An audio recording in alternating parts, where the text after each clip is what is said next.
evening, we're having a happy hour on June 26th at Zeal, which is in the Boulder Junction, and everybody's welcome for that. I don't know yet. I haven't looked. I get a report late. Oh, now people here. People here, yeah. But at our happy hour, there'll be free food, drink specials, lots of tables for all sorts of information about biking and walking and transit and other things like that. And our two more events coming up is our bike show is next Tuesday, and that's in Upslope, and that's really fun. That people bring your bike, your cool bike, and people will vote on bikes, and you will win a big prize. If your bike wins, but even if it doesn't, you get to show off your bike, which is kind of fun. And then also our member party on the 28th, and that's right here. We have food and games and a silent auction, and that's lots of fun as well. So, but all this is on our website, walkbike.org, and also on community cycles. One last thing, also on our website, we're here to talk about e-bikes tonight, and if you do own an e-bike, we ask you to take our e-bike survey. There's a little QR code on the desk we're ready to read you as you walk in, and that really helps us gather information about how people are using e-bikes in the city and the front range region, and we turn that information over to CDOT. We don't take your name or anything, just how to drive. And it's really important for us to get kind of a feel of what people are doing on e-bikes and how they feel. So I'm going to give my name is Sue. I'm going to give you a quick run of the show. Thank you everybody for being here. And special shout out to Mary and Miracle Bells for being the sponsor of the Speaker Series.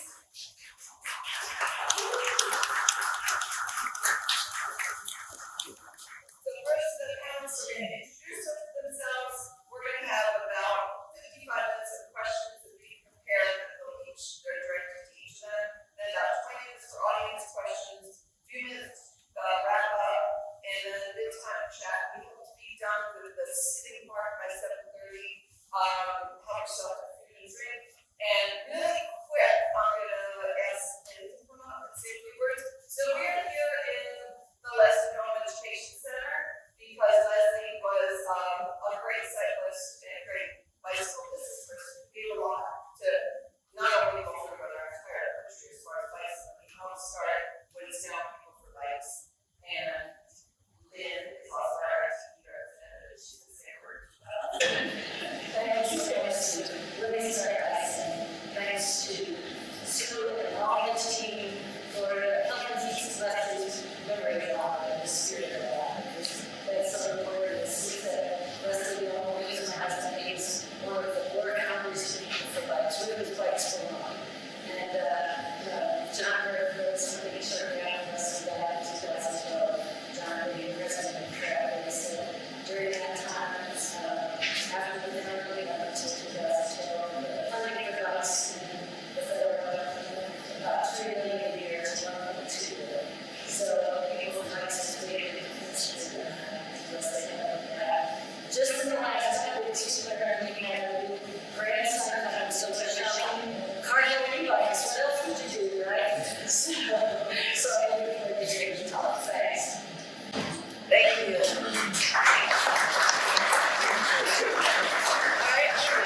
Dax is our shop director, and he's going to be the moderator for tonight. Hey everyone, thanks for joining us here tonight. Like Sue said, my name is Dax. I've been the shop director here for closing 10 years, starting my 11th year. So I know a few things about bikes, and I'm really excited about tonight. Bikes are a passion of mine. And I'm really curious to see what these guys have to say about what's coming. Somebody mentioned to me earlier today that the genie's out of the bottle and it's hard to put it back in. So it's going to be good to see how we work with the things that are coming. Right? It's inevitable. So here we are. Okay, first question goes to Ash for PeopleForBikes. Yeah, that's a great idea. Why don't you guys introduce yourselves, because it's important.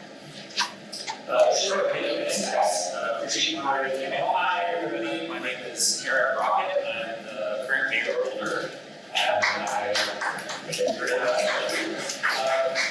I've been in that role for 2.5 years, and on the city council for 6 years before that. And a great cycling lover and cycling advocate. And I worked in my time in the elected office to promote cycling use and better policies to make cycling more legal in our city. And when it comes to e-bikes, I'm not just an advocate, I'm also a customer. I ride an e-bike regularly. I've actually purchased from Full Cycle West Chandler, so I'm here back for my understanding. So happy to be here with you today. Awesome. Matt Campbell, I'm VP at Yeti Cycles. There's a little feedback there.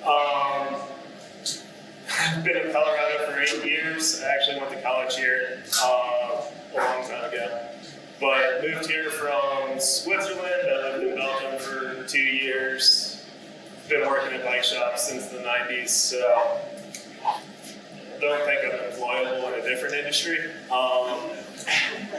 Predominantly focused on mountain bikes these days and Yeti cycles, but grew up racing road as well. Worked for Scott Sports previously and touched a wide array of bicycles, from kids bikes to commuter bikes. Never worked with cargo bikes personally, but they're pretty cool. Mostly informed about the mountain bike side of e-bikes and mountain bikes in general, but I'm on the board with, or not the board, I'm on the subcommittee with Ash for all things about e-bikes, so relatively informed, but I might lean on her when it comes to legislation and specific laws and policy. Sorry, can you hear me okay? Hi all, I'm Dr. Ash Lovell. I'm the Electric Bicycle Policy and Campaign Director for PeopleForBikes. It's a long title and it's not full, but I've been doing this for 3 years now. I'm pretty good at telling you my title at least. I get to do all the really nerdy policy work for PeopleForBikes around electric bicycles. When I started 3 years ago, it was a very different environment than it is now. There was a lot more conversations about banning e-bikes. There's a lot more conversations about how you're cheating when you're using an e-bike. And now there's a whole different set of conversations around e-bikes which we can get into here shortly. Mine is the first position at PeopleForBikes and anywhere else in the country to be solely focused on electric bicycles. PeopleForBikes saw that this was an emerging category, a really important thing for the industry and for advocacy, and I have the joy of getting to work with people like Nat, who work in the industry every day, and it's just the best job ever. So thank you for having me here, and that's it. Great. Awesome, thanks guys. And sorry about the volume, we're tinkering back there to see if we can get it to sound a little bit better, okay? So we're just gonna continue and hopefully. Then it'll get really hot in here. I could try that if everybody agrees, because it might cause some sweating action. Okay, let me do real quick. Ash, let me ask you this first question so we can get this started and we can tinker about who's paying attention to me. Could you give us an overview of what other cities are doing, or countries, what they're doing around the world? Who's doing a great, and this is all around e-bikes obviously, who's doing a really good job and what we might be able to copy and bring into Boulder? Sure. So I could spend 3 hours on this, but I will try to keep it short. Let's start international and then national and then state and then local. So internationally, we know electric bicycles are huge in Europe. I have the wonderful pleasure of getting to go to Germany in a couple of weeks for Eurobike, and I will get to see all of the models that they are showing on the streets and on the trails in Europe. What we know is that their infrastructure is significantly different than what we have in most places in the US. So that, of course, leads to more people riding. There's also a lot more incentives for people to ride in Europe. But we also know that the majority of bikes that people are riding in Europe now are e-bikes. So we've got a great model to look toward. We know that safety is a huge piece of why people are riding so many e-bikes and doing this car replacement. What we're seeing in places like the Netherlands and Denmark and those northern countries is that people are really wanting to ride the cargo bikes. So they had non-e cargo bikes for a long time. I mean, if you've ever had the pleasure of going to Amsterdam, I'm sure you've ridden one of those really large, black, heavy bikes. Imagine that with an e-assist. It's so much better. So not surprising that those are kind of the places that we're looking to for the models. And I will say, throughout this whole conversation, the intersection of affordable electric bicycles and safe and connected infrastructure is the way that we grow cycling at all in the US. So just because I work on the policy side for bike business and getting folks to sell more bicycles, more e-bikes, doesn't mean that we don't also work on infrastructure. It's really important to have both if we want cycling to be successful in the US. So that was international. National, you kind of have this coastal phenomenon happening. In California, there's a lot of people riding e-bikes already. It's a great climate, it's a great car replacement, it's a lot easier to ride when it's 70 degrees and sunny every day than if you're in northern Wisconsin. And the issues that we're seeing in California are not necessarily the same as what we're seeing across the rest of the country. There's a lot of youth riding e-bikes in California, which in some ways is really wonderful because there's a lot of people that are deciding that they don't actually need a car. They're just gonna keep riding their e-bike, and who doesn't want that? Some people don't want them because they think that youth are riding irresponsibly. So safety is a huge conversation on the West Coast. And then on the East Coast, maybe you've read the New York Times recently, I don't know. There's a lot about battery safety in New York in particular. And I will say that those models of bikes that delivery workers are riding are not models that any PeopleForBikes member creates. This is super wonky, and I promise I won't go too wonky for too much longer, but there's a 3-class system. Does anybody know about the 3-class system for electric bikes? Yes. Okay, great. You do? You just made her day. Yes. I love that someone raised their hand. It's great. So across the country, there's a 3-class system. We have 43 states that classify electric bicycles under this model legislation, and it classifies the e-bike as a bicycle as opposed to a motorized vehicle. We're still working on Alaska and Rhode Island for those last 2 states. Everywhere else categorizes an e-bike as a bicycle. But in New York, they made this really funny decision to say that class 3 in New York is 25 miles an hour with a throttle. They did this because there are a lot of delivery workers working in New York during the pandemic, delivering goods and services, and they were all riding these e-mopeds, essentially. So New York thought, we have 65,000 delivery workers, we don't want to put them out of business, we're going to slightly change this 3-class definition to fit their needs, and now we have a lot of issues around both battery safety, but also rider safety and collisions and things like that in New York. So this is the kind of super wonky policy stuff that I get to work on every day with industry members and others. Okay, we did international, we did kind of coast to coast. I will say on a local level, you're seeing a lot of communities move away from the idea of banning e-bikes because they realize that they are really a great solution for a lot of people, whether it's affordability, folks that can't afford a car can afford an e-bike, or reducing people's ability to recreate. There's a lot of older people that really love riding e-bikes and they're riding them responsibly, and so banning their ability to ride is not a popular idea. And also enforcement is really difficult. So the idea that a police officer or law enforcement person would say, okay, I'm gonna pull you over because I can tell you're going slightly faster. They're much more concerned about other issues. So now we're looking at education and better infrastructure and working with communities to say, okay, there is no universal bike education in this country. There are some great organizations that are doing bike education, but this is what we're leaning into now around e-bikes, is how do we both reinforce the fact that people need safe and protected places to ride, and also help folks that may either be new to cycling in general or coming back to riding. How do we help them better understand the rules of the road and how to ride safely? Whew. That's great. That brought up a lot of things that we're going to talk about or circle back through. But my next question is for you, Matt. We're going to go trail access on e-mountain bikes. Okay. How does access look to be evolving from your perspective? Perfect. I'm gonna follow her general structure and start with international. Well, I'll start with Europe. Because outside of the US and Europe, it's kind of a free-for-all, which is maybe why we have some of our problems in New York. But Europe considers what we call a class 1 e-bike a bike. So anywhere you could ride a mountain bike in Europe 10 years ago, you can ride an e-bike today. So real black and white, straightforward rule, relatively helpful.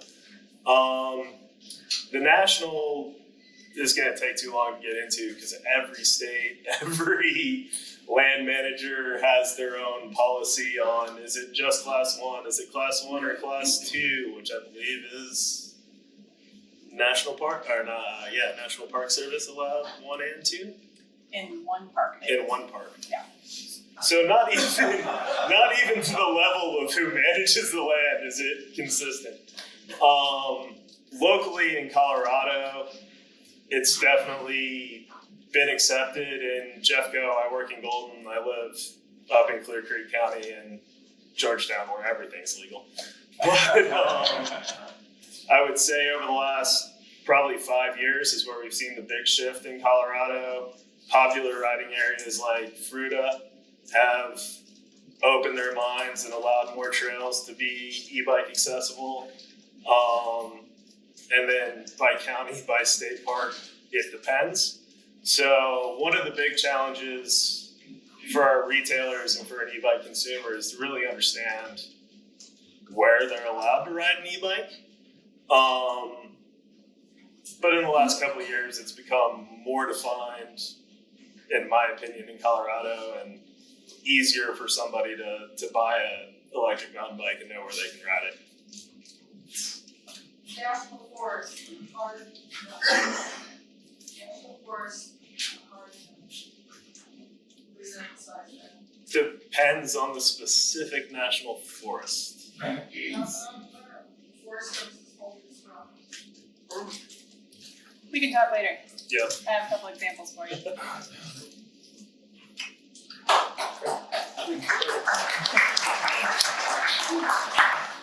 Okay, Aaron. So we're going to bring it back down to the local level. As far as like the cycling infrastructure and safety initiatives, what is Boulder doing? Is it possible that you could describe some of the processes that are, and maybe even some pitfalls that are opening up in the city facilities around e-bikes? Absolutely. Can I start with mountain bike access? Sure. Piggybacking right on what you were talking That's about. a great segment. Because just a year ago, there were no e-bikes allowed on open space trails in the city of Boulder. And so maybe it was a year and a half ago that we worked on this. So the department brought an initiative forward to recommend allowing e-bikes in certain places. And started off by saying, okay, anywhere east of Broadway in the system, you could use an e-bike on an open space trail. Actually, and I worked with some of our open space board members, and we extended that to include the Wonderland Lake Trail system up to Lee Hill Drive, as well as Chapman Drive. And very happy to report that that was successful and adopted by council about a year and a half ago. So you can now ride a class 1 or 2 e-bike in the open space system anywhere east of Broadway and then Wonderland Lake and Chapman Drive. And not long after that passed, I went out with a couple of friends and rented an e-mountain bike and did the Dirty Bismarck loop south of town. Does anybody know where that is? The Dirty Bismarck? Oh yeah, right. And I will say I don't have great stamina as a mountain bike rider. And oh my goodness, that was the most fun literally that I've had in the last 5 years. Just riding a full suspension e-mountain bike on the entire Dirty Bismarck loop. So anyway, so we've made some progress in this area recently. And I think one of the other things that's important with e-bikes is that it opens up longer routes to more people. Right? Again, for somebody with not as great a stamina like myself, I'm not gonna ride to Lyons and then to Allen's Park and then back around. But on an e-bike, I very well will ride to Longmont or Lyons if I have safe infrastructure. And I think that's true for a lot of folks out there. And so we've got some great plans in the works. So we now have fully funded a grade separated bikeway between Boulder and Longmont. And construction is starting on that later this year. And actually, Lynn and myself and others were in Washington, D.C. advocating for the funding for that, plus an accompanying bus rapid transit project, which is also fully funded and about to get built. And we got a huge grant from the federal government last year to finish out the funding for that. So 2 to maybe 3 years from now, you'll be able to not go on the shoulder of 119, which is terrifying for good reason. That was where Magnus White was killed just a few short months ago because of the speed of traffic there and people not paying attention. So we'll have a great separated bikeway there. At an earlier stage, the county is now evaluating a great separated trail between Boulder and Lyons. So they're doing a study right now, and I think if you look them up, you can give public input on what you look for in something like that. And then in an even earlier stage, but also very exciting, is the possibility of a trail from Golden to Boulder off street as well. And where's Matt from? Matt, are you here? There you go. There you go. Matt just emailed me about this like 4 days ago. Thanks, Mayor. Yeah, so our way of thinking, I put Boulder to Lyons next. Exactly. Yeah. I think Longmont next, then Lyons, and then Golden is further away, but it's being worked on. So that was great news to hear that that's not a ways to go, but is being worked on. Then locally in town, and I'll finish up here in a minute, but we're working on protected bike infrastructure in as many places as we can put it, so that people can ride safely in town. So we recently inaugurated the very first fully protected intersection at 30th in Colorado. Has anybody ridden over there and checked that out? Yeah, thank you. It's and with a double underpass as well, and which is a pleasure to ride. And as you all know, 30th Street, where in the sections that haven't been touched yet, is this little tiny narrow thing that is not very safe. But that has made a huge jump forward. We're now working on a protected intersection at 28th in Colorado to build on that. That's under construction right now. And just a few months ago, we got a $23 million federal grant, the largest grant we've ever received in our transportation department, to implement our Vision Zero action plan. And that includes more of this protected infrastructure along 30th Street, as well as all kinds of improvements to intersections all across town.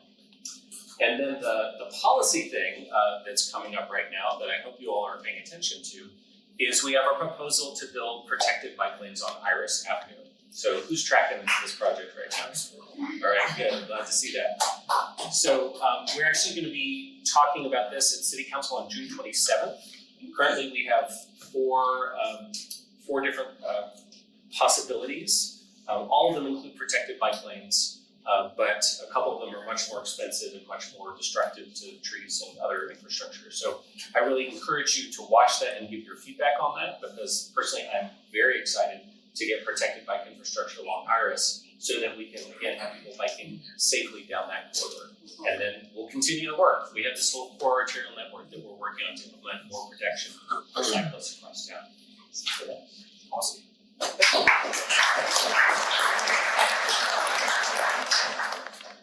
That's great. So Nat, we're running just a little bit ahead of schedule, which is pretty wonderful. More to say. Next one. So Nat, I'm kind of curious, building an e-mountain bike probably wasn't part of your master plan a decade ago. What and when was the tipping point of the development and introduction of the e-bike? Let's see, when, we'll get to that. Yeah. Europe was a big player in our eventual decision to make a e-mountain bike. It's, as Ash said, 55% of the European e-bikes are 55% of the European market at this point.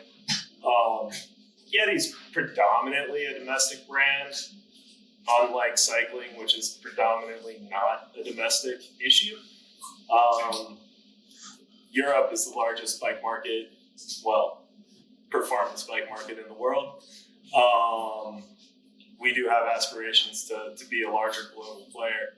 Looking at the situation in Europe, sort of having a pulse at the time, it probably was 2018-ish, that e-bikes were going to come to the US. There was a better understanding and acceptance within the core mountain bike community, which is really where we were focused and who we didn't want to offend but didn't want to alienate by not having one either. So then we started thinking about what an e-bike would mean to Yeti, what it would look like. At the time, technology hadn't entirely caught up to our vision. Batteries were still clapped on the outside. The drive units were really big and massive. And Shimano with the EP8 and eventually the EP801 brought that envelope down to a size that made a practical e-bike for what our design goals were. I won't bore you with all of those, but the drive units started to become smaller and with an envelope that we felt we could make a bike out of. And on top of that, Stretch, our VP of engineering, came up with a new linkage design that, unlike our patented Switch Infinity, which we don't need to get into vehicle dynamics, but it does some unique things with how the bike performs and rides. And it didn't allow itself to be packaged well with an e-bike motor, with a drive unit. So we came up with a new linkage design, and the whole package sort of came together with Shimano's new, well at the time, new drive unit, internal battery, and our proprietary suspension. Cool. Yeah. Yeah, I want to try one of those. We can arrange that. That sounds pretty cool. Okay, Ash, I'm coming back to you. So you were talking about earlier, we've actually been hearing reports from both coasts, and even here in Boulder, about teens riding without helmets on e-bikes, and also people of all ages speeding. Who's first on in terms of regulating e-bike issues? Is it school boards, open spaces, cities, counties, states, federal level? And what's being done to regulate or enforce some of these issues? Great question. I will start local and then go national this time. At the local level, we're seeing a lot of communities in California lean into a community-based approach to concerns about youth riding. Again, it's a great thing to have youth, especially, people that are either going to buy a car or go onto an e-bike.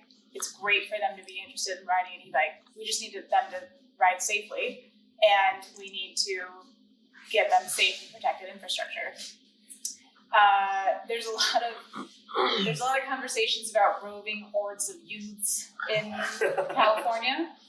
So this is a thing that I talk about a lot. And what we are seeing is that there's communities like Irvine and Encinitas that are working with local schools and law enforcement and parents and the students to say, okay, if you want to ride your e-bike to school, you have to take this mandatory e-bike rider safety training course, and then you get a sticker, and you can stick your sticker on your bike, and then you can park where you want to at the school grounds. Yeah, it's not rocket science. I was just talking to a legislator in Utah yesterday, and I was like, oh, we've got these great models coming out of California. It's community-based. They're working with schools, and they're like, if it's anything coming out of California, we can't do it. So part of my job is figuring out how we translate that to different communities across the country. But we do have good models already, which is great.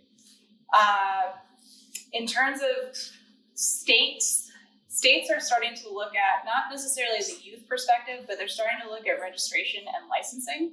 So we did 10 years of work to get e-bikes categorized as bicycles instead of motorized vehicles, just to combat this issue. And now we're seeing a lot, because of New York and this class 3 issue, that these products are going significantly faster than 20 miles an hour with a throttle. we're seeing New York, New Jersey, and a couple other places say, well, what if we just make everyone have insurance? The problem is there is no insurance package for this that currently exists. Progressive may have something in a couple of years, but it's not really a solution right now. There's also a lot of victim blaming happening across the country. There were multiple articles that came out that talked about, kids being killed in these collisions, but they didn't mention that it was because they got hit by a car. So that's a pretty big problem in terms of messaging, something that we're working on. The other piece that we're working on federally is the Consumer Product Safety Commission is the agency that oversees bicycle safety in the US, and they are really interested in the topic of e-bike safety. They're also under-informed about what is and is not an electric bicycle, and that's not really their fault. There's a lot of brands out there that are claiming to be e-bikes that are actually e-mopeds, e-motorized vehicles. You probably know a couple of those brands. I'm not going to say them because I'm Switzerland. But the Consumer Product Safety Commission is just now looking at new regulations around what is and is not an electric bicycle. The definition of an e-bike is about 20 years old, and obviously the technology has changed dramatically since then. So part of my job at PeopleForBikes and working with Nat and many others is working with the Consumer Product Safety Commission to say, this is what those boundaries should be. This is how we get rid of that gray area between what is and is not an e-bike. And this is what we want regulation to look like so that these problematic products are no longer problematic in our communities. Actually, that was a great answer. Thanks for that. Just say that organization. Consumer Product Safety Commission. But just want to make the point that with great power, like you have with e-bike, comes great responsibility. And I was actually just meeting with a local chapter of the National Federation for the Blind, and they were mostly concerned around scooters, but there was also concern about cyclists not giving them adequate room and going too fast and even being knocked over and such like that. So we have a great thing. I think education goes so far here. Like each of us needs to be a responsible rider of a cycle, bicycle or e-bike. We have something called the Way of the Path here locally in Boulder, which is an education campaign about how do we all coexist peacefully and safely on our shared infrastructure with the cyclists, with the pedestrians, with the scooters and the wheelchair users, et cetera, et cetera. So I think that kind of education is so important to make sure everybody stays safe and feels safe regardless of their transportation and life situation. Okay, Aaron, question. How come you don't have speed limits posted out the bike paths right now? How come we don't have speed limits posted on bike paths? Good question. It is a 15-mile-per-hour speed limit, but not sure about why there is not signage. It's a good question. Anyway, so something I can look into. Thanks for the question. They work so well with cars, those signs. So you see them on, they do not pedal, they're e-bikes. They're riding them like motorcycles. And they're riding them just on the way here. Two different bikes right in the middle of the road, not using the bike paths, not using any hand signals for turning. More than one kid on the bike, and it's scary. I think it's gonna take a fatality before Boulder starts taking it seriously. And there's zero regulation. And I mean, honestly, the question is why is there such a push for people to get on these e-bikes? I really don't see that as helping. That's actually, this is a perfect lead into my next question for Aaron. So I'm gonna just ask the question and hopefully you can answer it and I'll send that. And then we'll save questions to the end just so that we can get through the questions that we have. And I wanna be respectful and answer those questions. So we'll circle back to you and hopefully we can answer it in this way. So it looks like, Aaron, the question I have for you is, it looks like the city we're moving into an electric future on many fronts. And I wanna know what needs to happen for the city, maybe even for Excel, to be able to handle this re-evolution, whether it's e-bikes, cars, scooters, even e-buildings. What do we need to do exactly?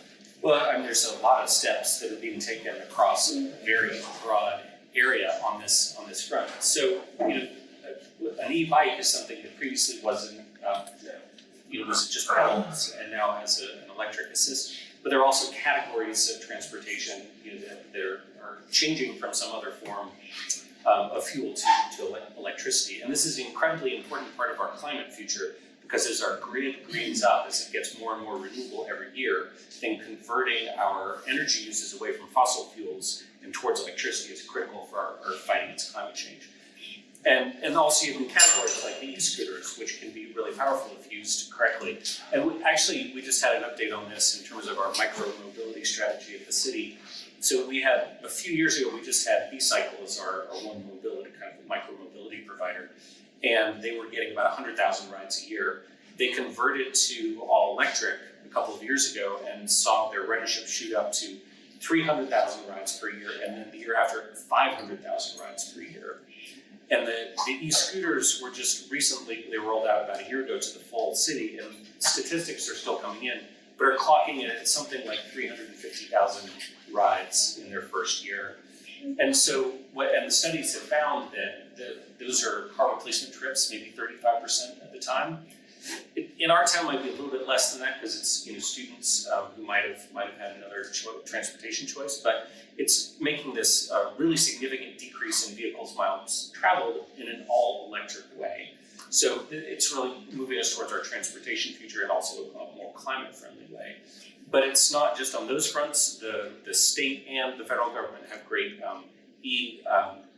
car incentives, electric car incentives. Now, I think the folks in this room know probably that our sustainable future doesn't just mean electrifying your cars but still driving everywhere. But we're adding all those other transportation options as well. But then if our cars are also transferring to electric, you're getting climate savings there. And then this is off of e-bikes, but I'll just mention it, that it's important to electrify our buildings as well. And I'm proud that the City Council just a few weeks ago passed an all-electric requirement for new construction, with only a couple of exceptions. So new construction in Boulder will have to be fossil fuel infrastructure free. So this is it's a new frontier that we're moving into that's going to be more sustainable and better in many, many different ways. But I think the point to the question is that nobody is we do have some incentives for electric bikes as well. There's a city level rebate program. We did it successfully last year, and we'll be bringing it back this year with the help of Community Cycles. Thank you, Community Cycles. And it's a little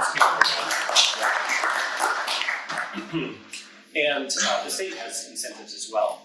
But I think the reason, if you think about why people are using e-bikes, well, number one, it's a lot of fun, but you also, fundamentally, you bike more places when you have an e-bike. And I think that's the fundamental benefit of them. And I've seen this for myself personally, like as not a hardcore cyclist, and also as somebody who can't show up to events. Well, this one I could, but like events like with sweat pouring down my face and my clothes all sticky, you all would find other avenues, venues would be less tolerant. Being able to ride an e-bike to an event means that I can cycle so many places that I wouldn't have otherwise. And so I've seen my own cycling shoot way up with the use of an e-bike. And I think that's true across all different demographics. It means seniors who are biking for longer into their later years. And I think young people who might not have cycled all the way across town who now will. And I'll just make there are buses for people who live a certain distance from schools, but actually if you live within your immediate school area, you don't have a bus available for that. So we can come back to more of those questions later, but. Have you signed up for our e-bike survey? I need to still. That's a good reminder. Thanks, Mark. There is an e-bike survey at the back of or at the front of the register when anybody on your way out, if you could just scan that QR code and fill that out, that'd be great. Yeah, we're actually doing really well on time, and we'll have plenty of times for questions. So, for all the panelists, I have a question for you all. What should cities or states be doing about e-bike batteries being dangerous? This is your fault. This is clearly my fault. I would start hanging the bike up. No, I mean, it's a really interesting one, and I'm sure Ash will correct various things that I say. The vast majority of the batteries out there, whether they're the battery in your DeWalt drill or on your e-bike, are 100% safe. There's, she referred to it earlier, this de minimis thing, and maybe you've heard of Amazon or Alibaba or the Internet of Things. And that gives us all access. This is going to sound derogatory, but it's not intended to be. You ignorantly can buy something that hasn't been UL approved, that hasn't been through the CPSC, and if it's under a certain threshold, Customs and Border Patrol doesn't check it. So if you walk into any of the great bike shops in Boulder and buy an e-bike, your house is 99.9% guaranteed not going to burn down. If you jump on and buy something online from a company you've never heard of, I can't help you. You know what Larry Gold's house burned down? I heard it was from a lawnmower. The point one of batteries can be dangerous, perhaps. I don't know it specifically. But, yeah, I mean, if batteries are damaged, they can be bad. What's that cause? That was on the open space. That could have been another national fire event. So we're not familiar with him. This is about e-bikes specifically, This is in Boulder. not necessarily Yeah. lawnmowers. Yeah. Yeah. Well, batteries, So subject. yes, correct. So we'll hold questions till the end, and then you can ask these questions. What all did I get wrong, Ash? You got very little wrong. I'm so So there are battery certifications that are required for high quality products. There's two different kinds. There's the European battery standard, it's the EN standard. I could tell you the numbers, but you're gonna forget them. And there's the UL standard, and the UL is an American standard. Both of those ensure that you have a high quality battery that is 99.999% of the time gonna be totally safe. As Nat said, there's a lot of products that are coming in under de minimis. The de minimis threshold is $800. So products that come in under that threshold don't have to meet those safety certifications. And the majority of products that are being used by those 65,000 delivery workers in New York are under that threshold. So this is part of the problem for why we're seeing battery problems in New York. The other problem is irresponsible charging and a lack of battery education.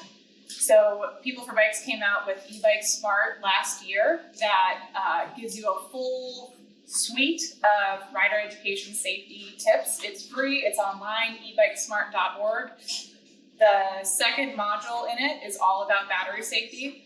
Don't plug multiple batteries into a outlet and then put it by your only way to exit your building. I'm not kidding, that happens all the time in New York.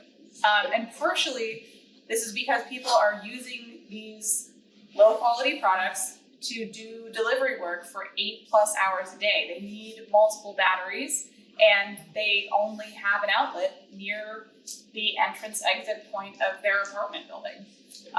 So there's a lack of education for a lot of folks across the country on what battery safety looks like. It's not rocket science, it's really simple. Don't plug too many things into one outlet. Don't leave it charging unattended. Don't try and fix the battery yourself. This is a huge issue. Cousin Larry doesn't know how that battery works. Right. I could talk about this for hours, but I won't. Long story short, don't try and fix your own lithium-ion battery. There's a lot of energy contained in that battery, and it's better to, if that battery isn't working, recycle it. PeopleForBikes has Hungry for Batteries. It's a e-bike battery recycling program. We launched it with the industry a couple of years ago. It's a voluntary program right now, so we have lots of great brands that are a part of this program. If you buy a bike from a brand that's participating in Hungry for Batteries, you can bring your battery back, and for free, it will be responsibly recycled for you, whether it's end of life or damaged or defective. And on top of that, we provide battery safety training for individuals as well as for retail locations. So if the retail location is holding some batteries until it can be shipped, everyone on the floor is trained on how to handle those batteries, and there's a safe, protected place for those to be stored. So we're trying to be as proactive as possible in this, and it's a mix of good regulations, getting rid of this loophole of de minimis, and education for folks to be able to better understand how to responsibly handle their batteries. What's the de minimis again? Listen to this. So de minimis is $800. Anything under $800 doesn't have to meet these safety certifications of any kind. And we were at the BLC Bicycle Leadership Conference in March, and Ray knows this. We were hearing from our data folks about the e-bikes that are being sold into the market in the US right now. 50% of electric bicycles being sold into the market in the US are under $500. So a lot of these products are not certified currently. Sorry, Russ sold mine for more than Yeah. Thank God, thank God. Yeah. So again, if you want to nerd out on battery safety and regulations, happy to chat about that more.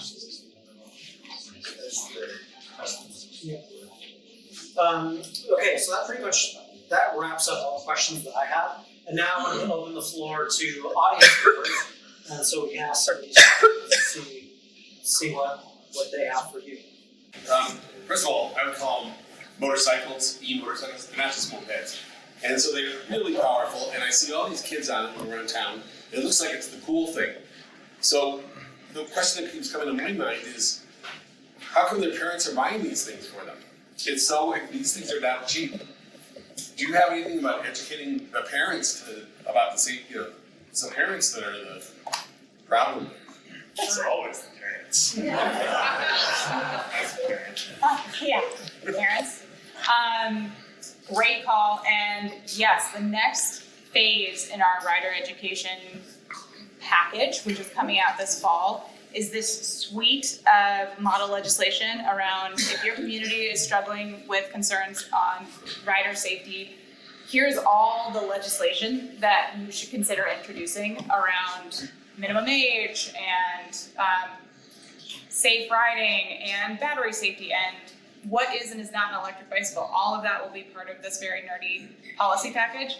But to the public, the one thing that we didn't do as well as we should have with the 3-class legislation was talk to the public. We went big talking to legislators and making this a nationwide policy campaign, but we didn't make it a public communications campaign.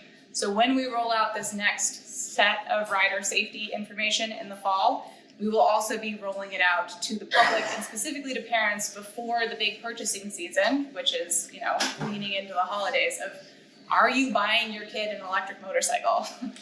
Don't do that. Here's what an e-bike is, here's what an electric motorcycle is. So you will probably see a lot of press around that in the fall. So I have 2 questions. The first one is the definition for type 1, 2, 3 e-bikes are a little vague at the moment. I wonder what the legislature be agreed, because so say there are bikes out there that have throttle. If you press throttle, you can go 20 miles an hour, but if you pedal, it will also go up to 28. So it's a +2, but 3, but right now it's not in regulation. So what are I guys to do about that? And my second question is that so for any buses, there are like bike racks, and for me personally, on a car is like putting a bike on the bus and a bus or somewhere, and put the bike down and bike to somewhere. That's like important mode of transportation. But with the e-bike coming in, we're seeing more bikes, and also the e-bike tires are much wider usually. But the tire rack is fit around 2.3 inches width, and a lot of e-bikes are 5 higher or like 2.6 plus, so there's no way to squeeze it in. Wonder when we see the infrastructure update speaks for that for e-bikes, because that's as I said, this could be an important mode of transportation for a lot of people. Good question. Sure. Great question. So your question was, these products that can switch between going 20 miles an hour with throttle and then they can go to class 3, 28 miles an hour with pedal assist. This is the type of gray area that the Consumer Product Safety Commission is very interested in. So we are expecting this federal agency to come out with some direction on these products within the next year, and PeopleForBikes will be very closely involved in those conversations at the federal level and with stakeholders and our members. Currently, those products that switch between class 2, 20 miles an hour with a throttle, and class 3, 28 with pedal assist fall within that 3-class system. So PeopleForBikes has been working on kind of a multiple mode policy statement related to that. The real issue is the products that say that they go 20 miles an hour and then can be really easily ungoverned. So those are the products that go 20 miles an hour unless you push a button, and then it can go up to 40 miles an hour. And this is what we're seeing a lot of younger riders riding, and that's really the focus area for PeopleForBikes in this last legislative session and in this next one. So we then expect the regulation to come out before next year. Usually federal regulations take a while because it's the federal government. But there is legislation that was just passed in Utah and Minnesota that better defines the problems with the products that go 20 miles an hour and then can go significantly faster, and that may be something that we want to consider introducing in Colorado. And I can take the second half of your question. So just you were asking about taking e-bikes onto buses, right? And so currently, if you're a transit-dependent rider, I'm afraid you really need to select a model that has the narrower tires. But potentially, RTD, our local transit system, could update those to allow for wider tires. And in fact, you could talk to your RTD representative about that tonight. And so I think Pretty wide already. so you might want to chat with her about what the possibilities are, but she points out that. Now, I think if you really want to cut down on motor vehicle trips, and I had a letter published in Boulder Weekly about this, you also provide something that elderly people find practical. And my suggestion is golf carts, electric golf carts, which are completely non-polluting and only use as much fossil fuel as an electric bike.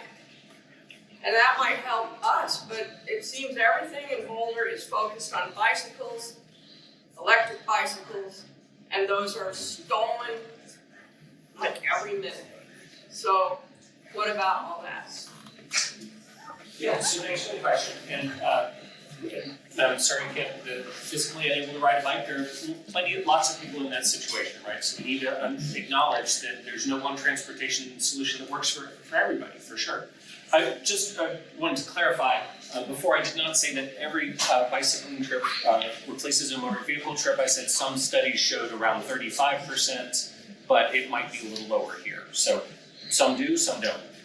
Anyway, so the earlier question was, why do people need e-bikes? And I think, nobody has to have an e-bike, right? They're a transportation alternative that I think makes it more likely for people to bike more often and for longer, and then therefore to get some exercise in replacing car trips. So not necessary, but I think a useful tool in the transportation toolkit.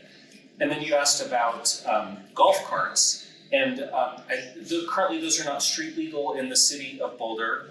They are in Lyons, which is a much smaller town, and it's cool. Their mayor goes around in a golf cart. She'll give tours. Holly Rogan, she's great.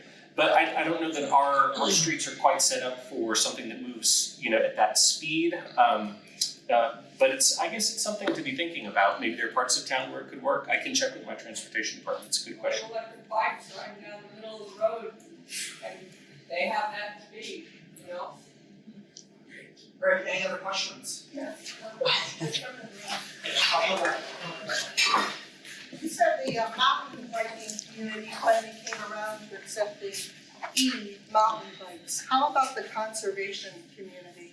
Are people who are interested in conserving wildlife habitat and quiet uses on public land, are they behind the e-mountain bike effort?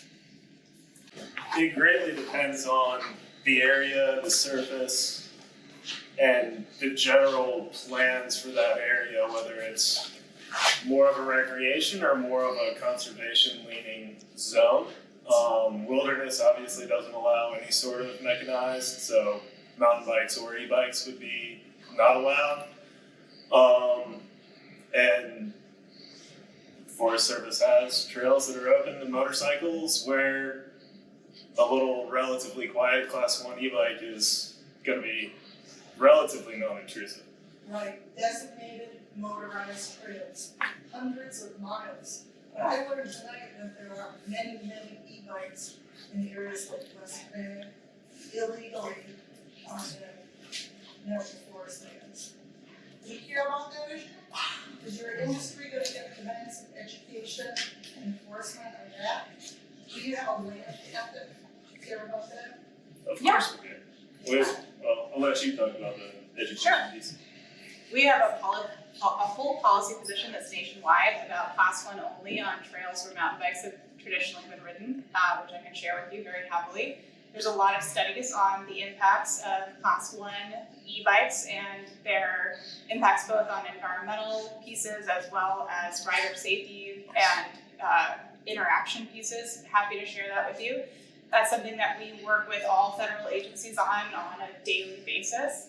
We never say that e-bikes have to be included in these natural areas. It's really up to whatever the land managers consider appropriate. As I said, hard no in the forest.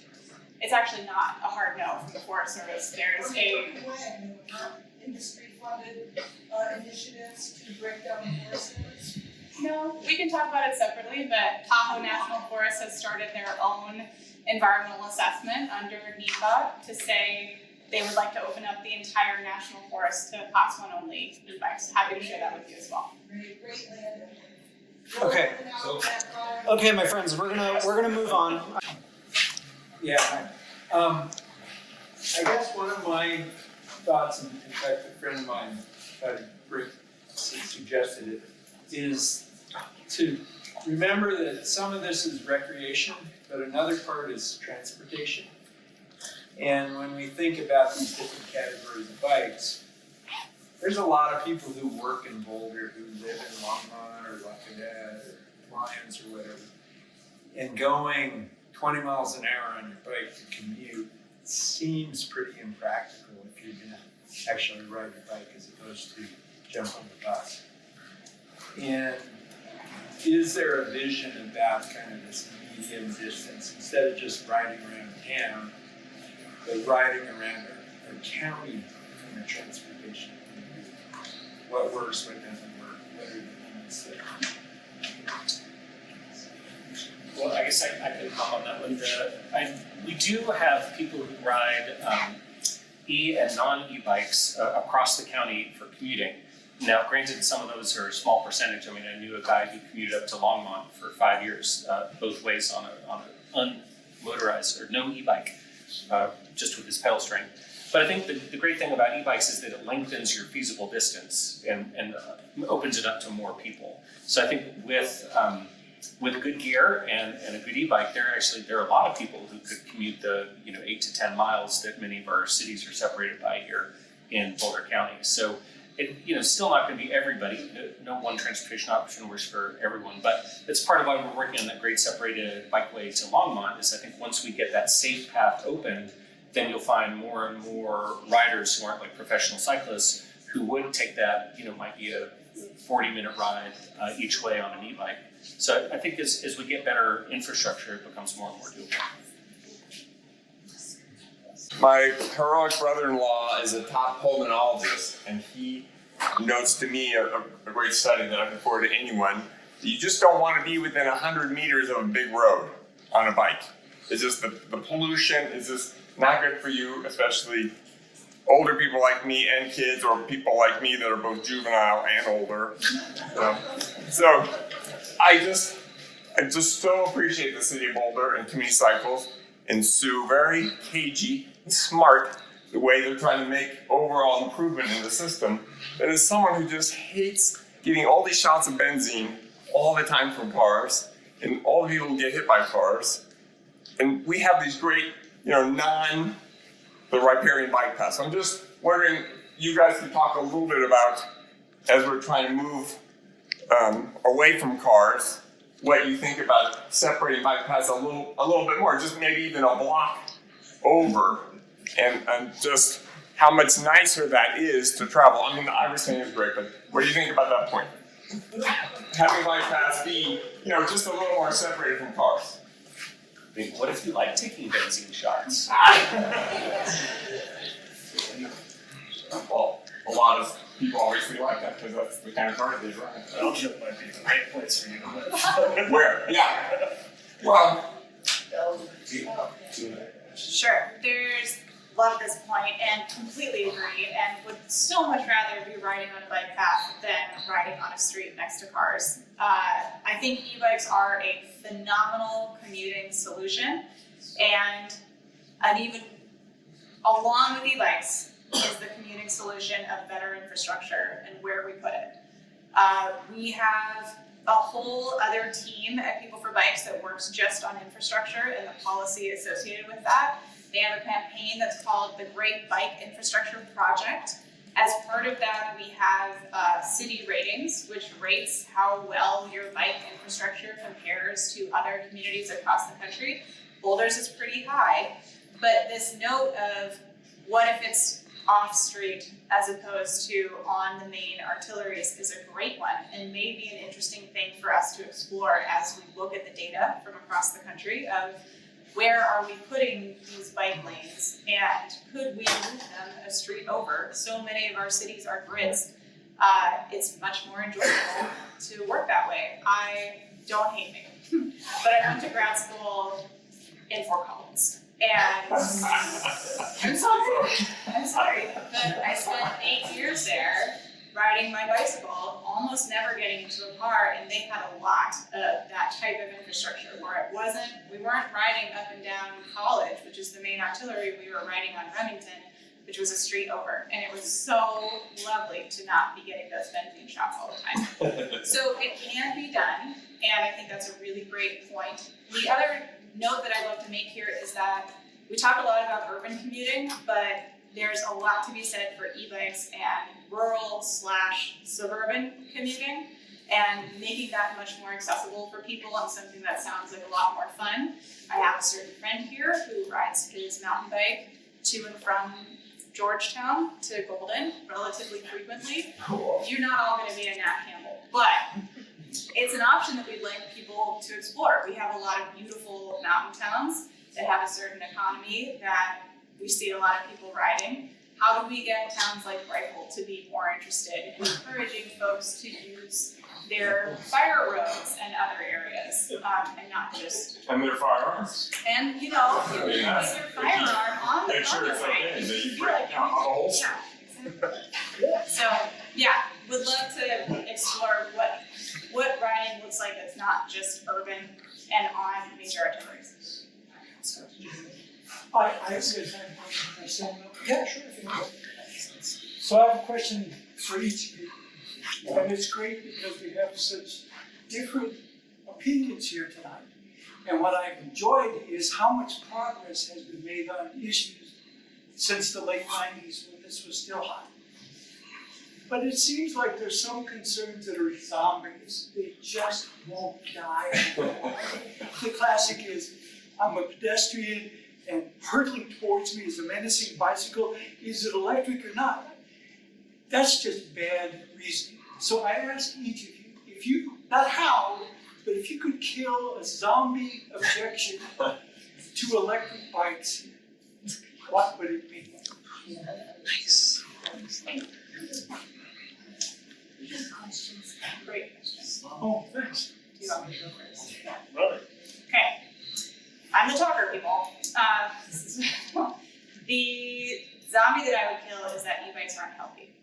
There are so many great studies out there showing that people who would otherwise be stagnant are moving again because they are on electric bicycles. Whether it's in the US or in Europe or in other places across the world, e-bikes are getting people off of their couches and onto bicycles again. And that is so great for our mental health, for our physical health, for our emotional health. It's a huge win, and it's something that we haven't really done the surveys and the studies on in the US to show just exactly what those heart benefits are and what those mental benefits are. We're seeing that data come out of Europe, but I think this next wave of e-bike adoption, climate change was a wonderful motivator for a lot of these e-bike incentives. I think health will be that next one, because I think there's a lot of recognition that people aren't moving enough and we're dying because we're sitting. And a great way to get people moving is to get them on an electric bicycle. And mental health too. Like, Yeah, and now that you said it, I'm like, why have I been sitting here for 2 hours? I'm dying. But just related to that, also just that e-bikes are cheating somehow. Right? It's like, the cars are. The cars are. So I have people kind of yell that at me, like, cheater! I mean, generally good things. Where's their bike? But anyway, so I mean, it's a legitimate form of transportation and exercise. Yep. I would add to Ash as well and say, if you're outside and you know that benzene shots are actually not that cool, or you see a bird in West Mag, people outside are much more interested in conserving what's outside than the dude on his couch who hasn't been outside for a month and a half. But to actually answer your question on what I would get rid of, I think it would be the speed of e-bikes. So there's actually data being collected. We all classify them and refer to e-bikes based off of their max speed, which makes sense. But the vast majority of hours an e-bike is ridden, it's not ridden in turbo at its speed limit. It's generally ridden per some of the manufacturers that are tracking how their bikes are being used. Most of the time they're being ridden in sort of the eco zone at, we can't necessarily infer the speed because it's going to provide less power up until its speed limit, but I'm going to go ahead and say most people are not working really hard with a $2,000 e-bike to make themselves go to the speed limit. They're just cruising. The majority of e-bike owners are respectful humans trying to get around, not daredevils going as fast as they can possibly get. I might not fall into that classification, but going fast is fun, let's be honest. We just got them, man. So I have a few more questions. I think we have time for two more questions. Okay. Okay, let's try this one. Are e-bikes more dangerous than statistics about accidents compared to a regular bike?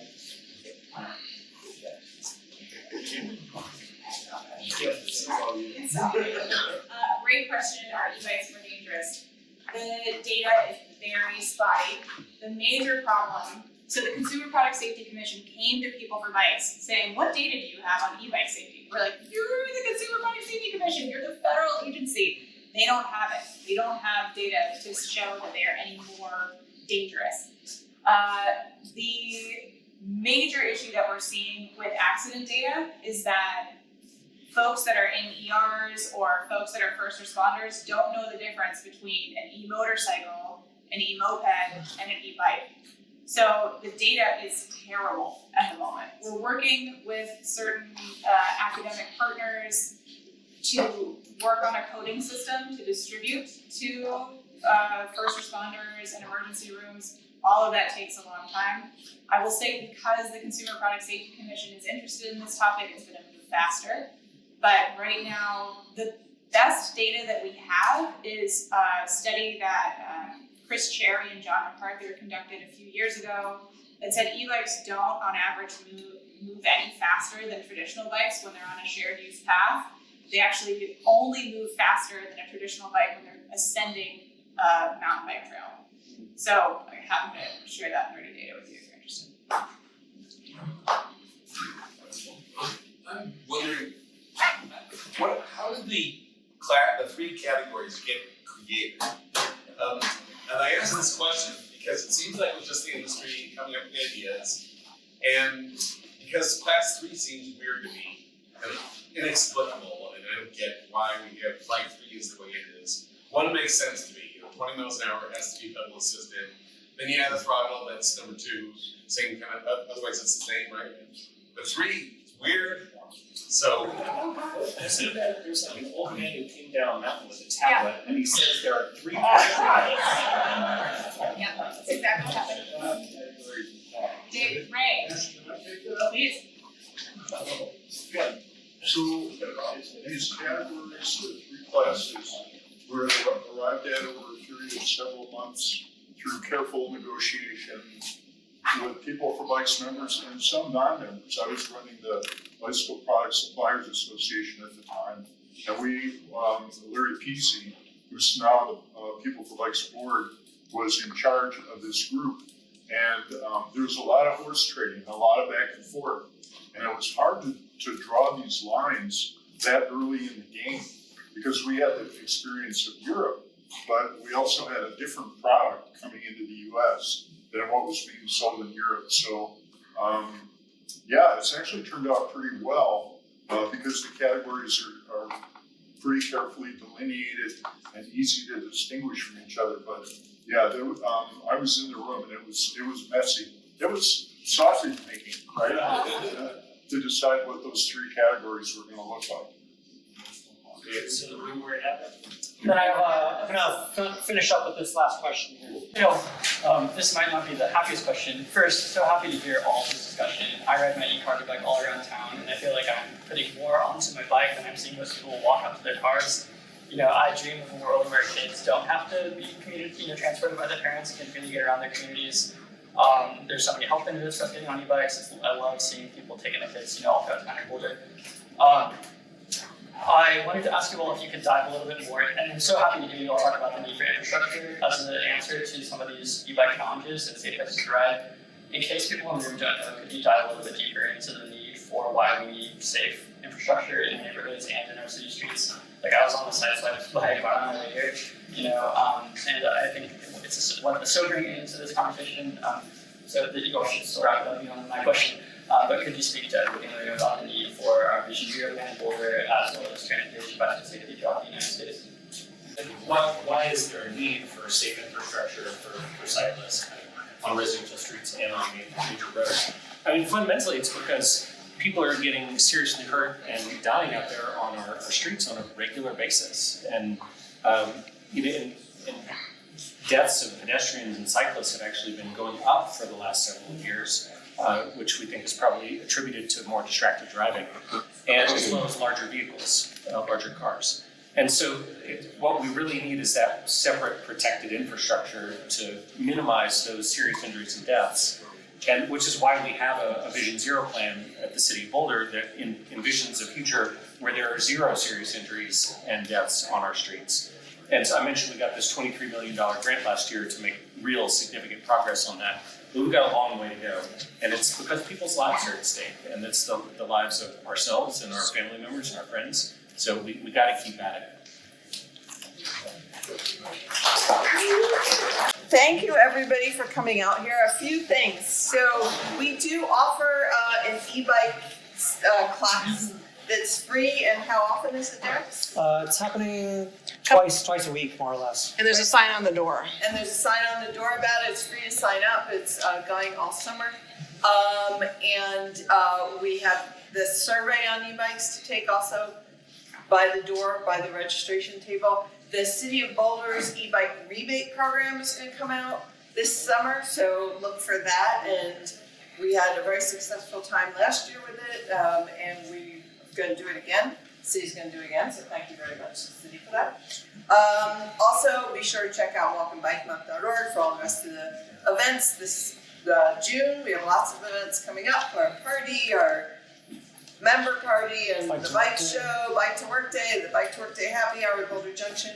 A few thank yous. Thank you very much to the panelists. You guys are great.